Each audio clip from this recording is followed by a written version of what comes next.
स्वस्थ भारत के आज के अंक में आप सभी का बहुत बहुत स्वागत है। नमस्कार। कैंसर का नाम जैसे ही हम सुनते हैं अक्सर भयभीत हो जाते हैं, लेकिन हमने बार बार आपको बताया है, आज फिर से कह रहे हैं कि कैंसर के बारे में ये भी कहा जाता है कि तुरंत जांच न आए आँच। यानी अगर कैंसर के बारे में बहुत ही पहले से अर्ली स्टेजेस में पता लग जाता है, इसकी जांच हो जाती है, इसका इलाज हो जाता है, तो कैंसर ठीक भी हो सकता है। लेकिन कैंसर का मतलब लोग अक्सर समझ लेते हैं कि मौत ही इसका अंतिम जो होता है वो परिणाम होता है, लेकिन ऐसा नहीं है। हमें इस बात को बहुत अच्छी तरह से समझना होगा कि कैंसर क्या है, इसके क्या कारण हैं, क्या लक्षण हैं, किस किस तरह के कैंसर हो सकते हैं और क्या क्या सावधानी हम रखें, कहाँ पर इसके इलाज की व्यवस्था है। ये सारी जानकारियाँ आज हम अपने कार्यक्रम के माध्यम से आपको देने जा रहे हैं। आपको बता दें कि आज विशेषज्ञ के रूप में हमने अपने स्टूडियो में आमंत्रित किया है डॉक्टर सतीश शर्मा हैं, जो कि कैंसर रोग विशेषज्ञ हैं। एससीजी कैंसर हॉस्पिटल में आप कार्यरत हैं। डॉक्टर साहब, आपका बहुत बहुत स्वागत है हमारे कार्यक्रम में। नमस्कार। नमस्कार। नमस्कार। डॉक्टर साहब, कैंसर के बारे में लगातार हम लोगों को बताते आए हैं, क्योंकि इसके लिए जो जागरूकता चाहिए, जो जानकारियाँ चाहिए, वो बहुत ज़रूरी है अगर कैंसर से हमें बचाव रखना है। तो सबसे पहले आप हमें ये बताएं, दर्शकों को बताएं कि ये जो कैंसर है ये क्या होता है। जैसे कि अगर हम एक आम भाषा में बोलें कि जो भी हमारे सेल्स होते हैं, जो हमारे बॉडी पार्ट्स होते हैं, अगर उसमें अनरेगुलेटेड ग्रोथ होता है, जिस ग्रोथ को हम कंट्रोल नहीं कर पाते हैं, जिसको बॉडी कंट्रोल नहीं कर पाती है, वही जाके आगे जाके कैंसर का एक रूप ले लेती है। तो ये आगे जाके जैसे आपने देखा होगा कि बहुत लोग गांठ के साथ आते हैं, बहुत लोग लंप के साथ आते हैं। तो ये अगर अनरेगुलेटेड ग्रोथ होता है सेल्स का, तो उसके चलते कैंसर का एक रूप ले लेता है। बिल्कुल, मतलब कोशिकाओं का जब अनियंत्रित इजाफा होने लगता है, हमारे शरीर में वृद्धि होने लगती है, तो ये कैंसर का रूप ले सकता है। और आपने जैसे बताया कि गांठ या लम्प्स जो भी है, तो ये क्या इसके लक्षण इसी तरह से उभर कर आते हैं? प्रारंभिक लक्षणों की अगर हम बात करें, जनरल कैंसर की बात अभी हम कर रहे हैं जी। हम तो जनरल कैंसर का कैसा है कि डिपेंड करता है कि हमारे किस बॉडी पार्ट्स में वो जो कोशिकाएं हैं वो ग्रोथ कर रही हैं। जैसे अगर आप लंग की बात करेंगे तो पेशेंट जनरली, फेफड़े की बात करेंगे, फेफड़े के कैंसर की बात करेंगे तो पेशेंट खांसी के साथ आएगा, खांसी में ब्लड के साथ आएगा। वजन घटने का वजन घटना एक मेन कारण होता है, किसी भी कैंसर में वो होता है। वो लक्षण होता है। जैसे अगर आपका लैट्रिन में या फिर आप जो संडास में उसमें खून जा रहा है, तो वो आपके जीआई कैंसर के लिए हो सकता है। खासकर अगर फीमेल्स की बात करें तो अगर ब्रेस्ट में किसी तरह के, स्तन में किसी तरह की गांठ है तो उसकी जांच करना बहुत आवश्यक है। जी बिल्कुल। पता ये जो प्रारंभिक लक्षण है वो गांठ की तरह होता है, जिसको समझना बहुत जरूरी है। और वजन कम होना, ये सब जो है, भूख कम लगना, ये सब प्रारंभिक लक्षण हो सकते हैं। बाकी जो है वो जिस शरीर के जिस हिस्से में कैंसर पनप रहा है उससे रिलेटेड जो समस्याएं हैं, तो ये शरीर के किस किस अंगों में कैंसर होने की संभावना रहती है? मैम, अगर आप बात करेंगे तो फ्रॉम हेड टू टो, अगर आपके मस्तिष्क से लेके आपके नीचे जितने भी गायनेकोलॉजिकल पार्ट्स हैं, अगर पैर तक भी आप देखोगे तो हेड टू टो, पैर तक कहीं भी ये हो सकता है। कैंसर कहीं भी हो सकता है और किसी भी रूप में हो सकता है। बिल्कुल, मतलब बाल और नाखून को अगर हम छोड़ दें, जो उनको छोड़कर शरीर के किसी भी हिस्से में कैंसर जो है वो हो सकता है। तो चूंकि हर अंग के मुताबिक कैंसर के लक्षण पनपते हैं, तो इन जनरल कैंसर की बात तो हम कर ही रहे हैं, लेकिन खास करके आज हम फीमेल कैंसर की बात सर आपसे करना चाहेंगे कि अगर महिलाओं में होने वाले कैंसर की हम चर्चा करना चाहें तो इसमें कौन कौन से कैंसर की संभावनाएं होती हैं? मैम, अगर हम झारखंड में परिफेक्ट की बात करें तो हमारे पास दो तरह के कैंसर फीमेल्स में काफ़ी आते हैं। एक जो हमारा सिटी पॉपुलेशन है उसमें हम स्तन कैंसर काफ़ी देखते हैं, जी। जो इन अकॉर्डेंस विद जो भी हमारा डाटा है, इंडियन डाटा है, कि मेट्रोज में आप ब्रेस्ट कैंसर का इंसिडेंस बहुत देख रहे हैं। पर और दूसरा है कि सर्वाइकल कैंसर, सर्विक्स का कैंसर, जो हम रूरल बैकग्राउंड में बहुत देख रहे हैं। पर ये लाइन बहुत ही थिन होता जा रहा है, क्योंकि अभी हम देख रहे हैं कि बहुत सारे फीमेल्स में भी जो गांव में भी है उनको भी ये स्तन कैंसर बहुत ही मतलब कॉमनली देखने को मिल रहा है। जी। तो ये जो मतलब पहले था ये कि स्तन कैंसर जो है वो शहर में जो महिलाएं हैं उनमें ज़्यादा है और गर्भाशय का जो कैंसर है वो गांव में है, लेकिन अब ये बहुत ही अब संख्या जो है इधर उधर हो रहा है मैम, वो जी। तो सबसे ज़्यादा अगर फीमेल में जो कैंसर्स होते हैं वो यही ब्रेस्ट कैंसर और गर्भाशय का कैंसर होता है। तो ब्रेस्ट कैंसर की अगर हम बात करते हैं सर, तो ब्रेस्ट कैंसर पुरुषों में भी हो सकता है क्या? हाँ मैम, पुरुषों में भी हो सकता है। ये इंसिडेंस बहुत ही कम है, पर पुरुषों में भी हो सकता है। अच्छा। और ऐसे बहुत सारे केसेस हैं जो हम इवन रांची में भी हमने पुरुषों के स्तन कैंसर को देखा है, और लेकिन इंसिडेंस ही बहुत कम है। जितना हम फीमेल्स में देखते हैं उसके मुकाबले almost 100 times less than what we see. तो ये जो ब्रेस्ट कैंसर है इसके लक्षणों की बात हम आपसे करेंगे डॉक्टर साहब, लेकिन उससे पहले इसके कारणों पर हम चर्चा करना चाहेंगे कि ब्रेस्ट कैंसर होने के क्या क्या मुख्य रूप से कौन कौन से कारण हैं। मैम जैसे कि अभी आप देखेंगे कि लाइफस्टाइल जो है हमारा, जनरली जो जंक फूड है उसके चलते जो ओबेसिटी है, जो लेट शादी करना, अच्छा स्तनपान नहीं कराना, जी जी जी, तो मैम ये सब जो मेन इनके फैक्टर्स है। दूसरा हम अभी एक नया देख रहे हैं कि ये फैमिलियल भी चला आ रहा है कि जैसे बहुत सारी फैमिलीज में चल रही हैं, अनुवांशिकी जिसको कहते हैं। हाँ, अनुवांशिकी जिसको कहते हैं मैम, वो फैमिलीज में भी बहुत चल रहा है, देखने को मिला है। तो इट कैन बी ये जो आपका है आपके लाइफस्टाइल के चलते भी हो सकता है, और बहुत बार जो यहाँ पे इग्नोर होता है आपके फैमिली में भी, जो आपके मदर है उनके अगर किसी को हुआ है तो आपको एक एक्स्ट्रा केयर रखना चाहिए कि कहीं आपको स्क्रीनिंग के लिए जाना चाहिए अर्ली एज में। मतलब ये आनुवांशिक रूप से बहुत ज़्यादा देखने में आ रहा है ये ब्रेस्ट कैंसर। यस मैम, और वो जो आनुवांशिक वाला है जो फैमिलियल है वो झारखंड में काफ़ी कॉमन है। तो मतलब ये अगर हमें देखना होगा कि अगर हिस्ट्री में है इस तरह की बात है तो बहुत सावधानी के साथ जांच जो है वो हमेशा लगातार करानी है। जैसे मेरे अगर मेरे साथ कोई भी ब्रेस्ट कैंसर पेशेंट आता है तो मैं डेफिनेटली जो पेशेंट होती है उनकी कितनी बहन है या फिर उनकी माँ को किसी तरह का कोई, क्योंकि पहले उनकी माँ को जो हिस्ट्री जानना बहुत ज़रूरी है, और ये हिस्ट्री हम बहुत पूछ रहे हैं। और सरप्राइजलिंगली हमें यहाँ काफ़ी मिलता है कि वो स्तन में था, फिर हम उस समय के टाइम पे कहीं जा नहीं पाए, और तो वो फिर हमें समझ में आता है कि शायद ये फैमिली में चल रहा है। फिर उनकी बेटियों को हम उनके जो बच्चे होते हैं उनको हम बताते हैं कि बिल्कुल। तो अगर फैमिली में है डॉक्टर साहब तो क्या सतर्कता बरतनी चाहिए?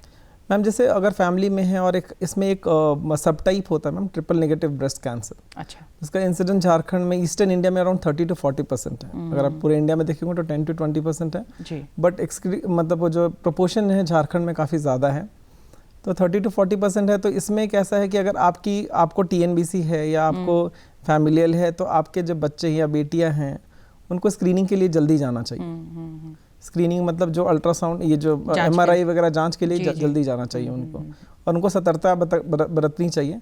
ऐसा नहीं है कि फैमिलियल में है तो उनको होगा ही होगा, ये भी ऐसा भी नहीं है जी। बिल्कुल, ये ज़रूरी नहीं है, लेकिन सावधानी तो रखनी ज़रूरी है। उसको हम अगर निरंतर हम जांच कराते रहेंगे तो जैसा हमने शुरू में ही कहा कि तुरंत जांच ना आए आँच, जल्दी पता लग जाए, जल्दी जांच शुरू हो जाए, जल्दी इलाज हो जाए तो ये पूरी तरह से ठीक भी हो सकता है। और कई ऐसे केसेस होंगे भी जब ब्रेस्ट कैंसर के जो मरीज़ हैं वो ठीक हुए हैं पूरी तरह से।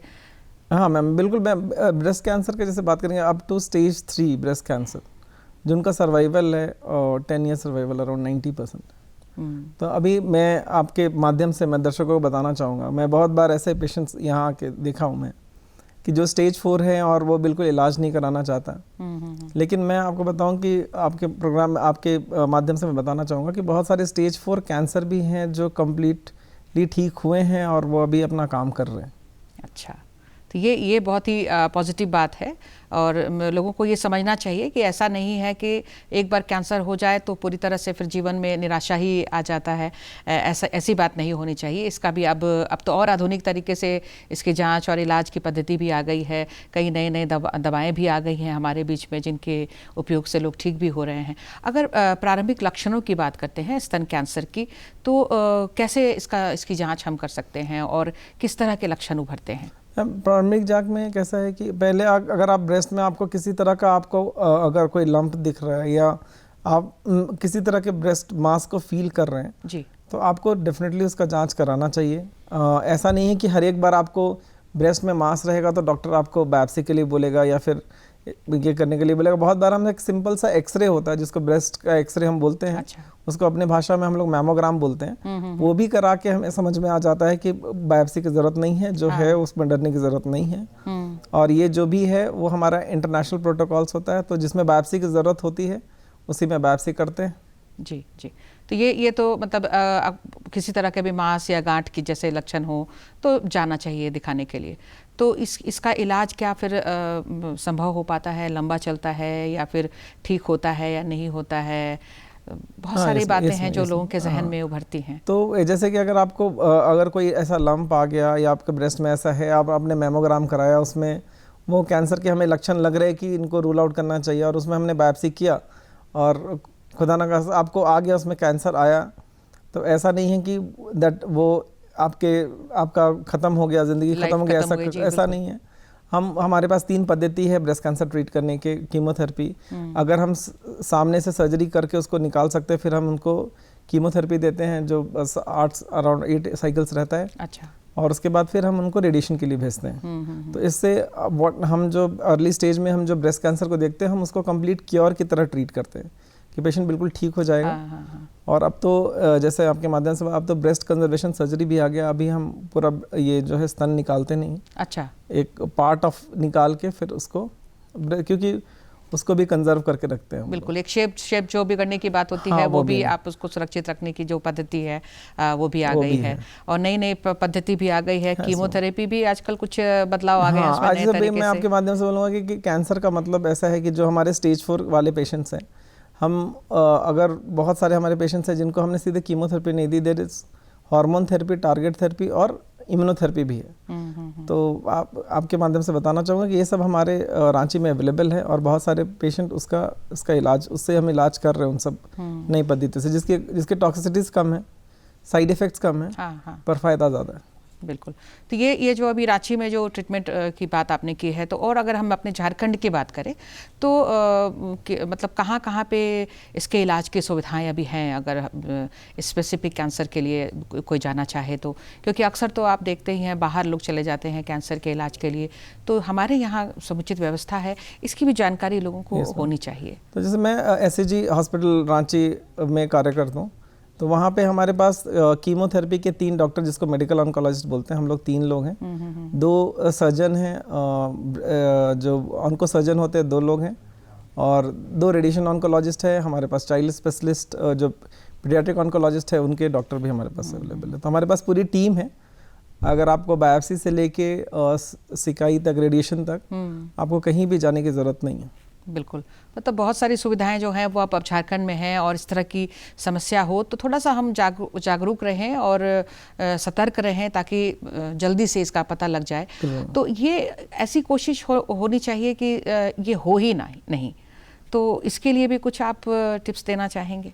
बिल्कुल मैम, जैसे अभी हम देख रहे हैं कि ये cancer all of a sudden बहुत ही सर्च कर रहा है। पहले आप आज से 10-20 साल देखेंगे तो शायद किसी एक टाउन में आपको 2-3 केस सुनने को मिलते होंगे, पर मुझे नहीं लगता कि अभी कोई फैमिली ऐसी होगी जिसमें कोई ना कोई अछूता रहा होगा इस बीमारी से।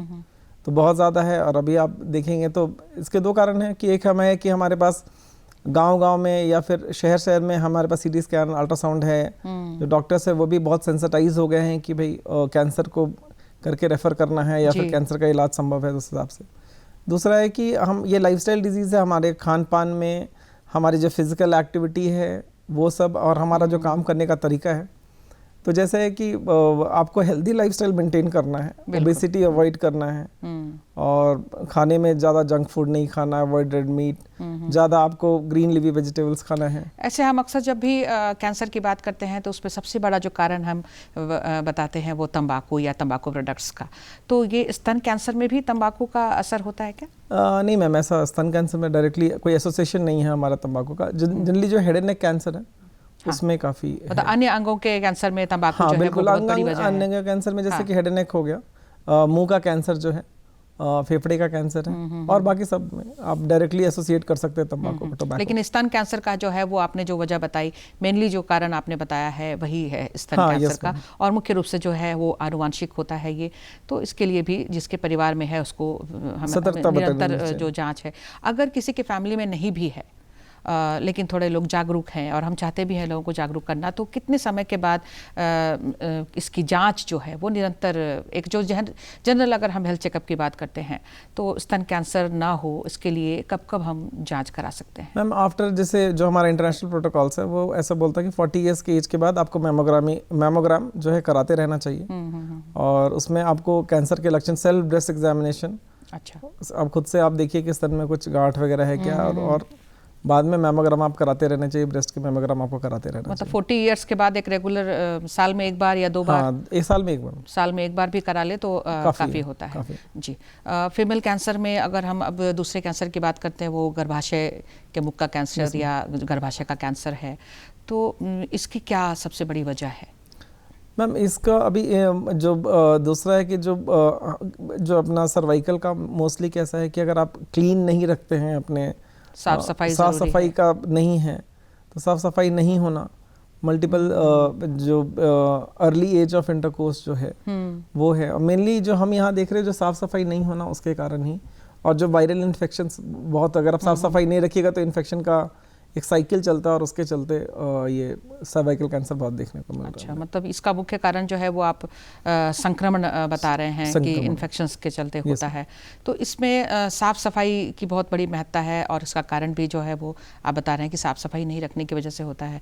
तो इसके क्या लक्षण उभर कर आते हैं? हम इसमें जैसे है कि आपको अगर मेंसेस नहीं है और उसके बीच में आपको ब्लीडिंग हो रहा है, वो एक है। अगर ड्यूरिंग सेक्सुअल इंटरकोर्स आपको बहुत ज़्यादा ब्लीडिंग है, अनएक्सपेक्टेड ब्लीडिंग हो रहा है, और दूसरा है कि जैसा कि आपको अगर वजन कम हो रहा, पेशाब करने में कोई तकलीफ हो रही है, तो उसके आसपास का वो उसके चलते रहता है सर्वाइकल कैंसर का। जी, तो इस तरह का जो अर्ली जो पहचान है हम इसको डिटेक्ट कर सकते हैं और फिर जांच के लिए जाना पड़ता है। तो इसकी जांच के लिए इसकी जांच में हम कोई भी आप गायनेकोलॉजिस्ट के पास जा सकते हैं। जनरली हमारे इधर भी ये कर सकते हैं कि हम उसको उनको मांस को देख के कि किस तरह का ग्रोथ है, एक पैप्समेयर करके मैम छोटा सा टेस्ट होता है। अच्छा, वो बहुत ज़्यादा सेंटर्स में हो जाते हैं और फिर हम उसको टेस्टिंग के लिए भेजते हैं।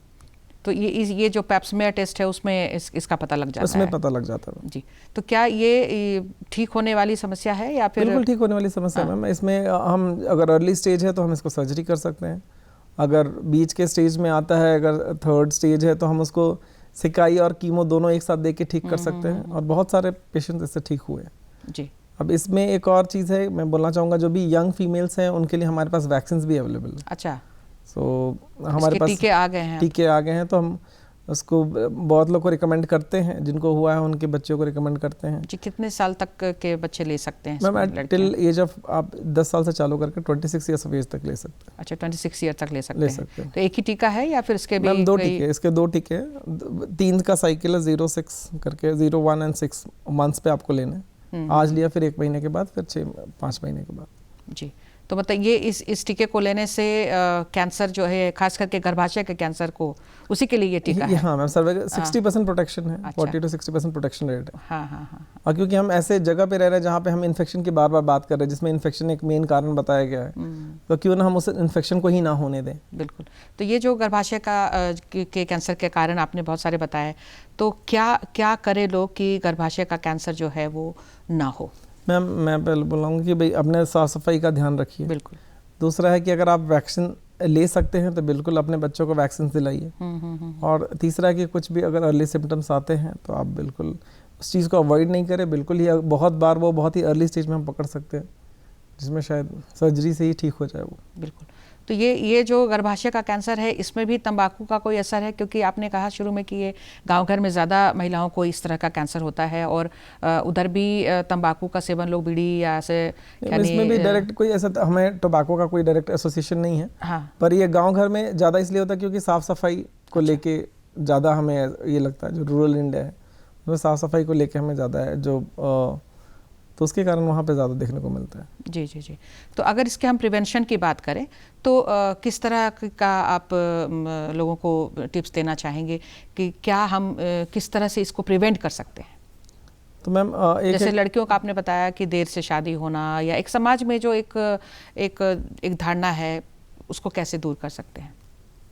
मैम जैसे कि अगर ओवरऑल हम इनकी बात करें, पहला है कि अपने को लाइफस्टाइल तो सही रखना है। मतलब अभी आप देखोगे तो आप देखिएगा तो ओबेसिटी एक बहुत ही बड़ा रीज़न है कैंसर का। बहुत सारे कोलोन कैंसर या फिर स्टमक कैंसर, ये सब के लिए बहुत कॉमन काउज है। दूसरा है कि आपको फिजिकल एक्टिविटी करना ही है। फिजिकल इनएक्टिविटी जो है उसको भी हमने बहुत जो इंटरनेशनल संस्थाएं हैं उसको कार्सिनोजन मानते हैं। तो फिजिकल इनएक्टिविटी भी एक कार्सिनोजन है। तीसरा है कि भाई कोई भी आपको अर्ली सिम्टम्स आ रहे हैं तो उस चीज़ को अवॉइड नहीं करें। तीसरा है कि अगर आपको कहीं भी जो सर्विक्स कैंसर अगर उसमें वैक्सीन ले सकते तो बिल्कुल लें। अगर आपके फैमिली में किसी को भी जो डायरेक्ट आपके रिलेटिव है अगर उन किसी को भी कैंसर है तो आपको स्क्रीनिंग के लिए बिल्कुल ही तैयार रहना है, इस चीज़ से भागना नहीं है। बिल्कुल। तो महिलाओं में ये जो 2 कैंसर है ये मेनली देखा जाता है। इसके अलावा और कौन कौन से कैंसर होने के चांसेस होते हैं? मैम जैसे महिला मैम इम्यून नहीं है, महिलाएं भी जैसे हेड टू टो मैंने पहले बात किया था कहीं भी हो सकता है। कहीं भी हो सकता है। जैसे कि हमारे समाज में बहुत कम महिलाएं जैसे तंबाकू का सेवन करती हैं या कम, तो हम हेड एंड नेक उनमें कम देखते हैं। पर जो पेट के कैंसर है जो कोलोन वगैरह है अभी उनमें भी बढ़ने लगा। अब तो महिलाएं भी काफ़ी तंबाकू या सिगरेट या जो भी इसके प्रोडक्ट्स हैं उसका सेवन बहुत ज़्यादा देखने में आ रहा है। यंग जनरेशन खास करके इसके चपेट में आ रहे हैं। उनके लिए भी आप कुछ संदेश देना चाहें तो ज़रूर दे सकते हैं। मैं बोलूँगा कि एक बार चालू करके आप नहीं छोड़ सकते तंबाकू को, तो इससे बेटर है कि आप चालू ही ना करें।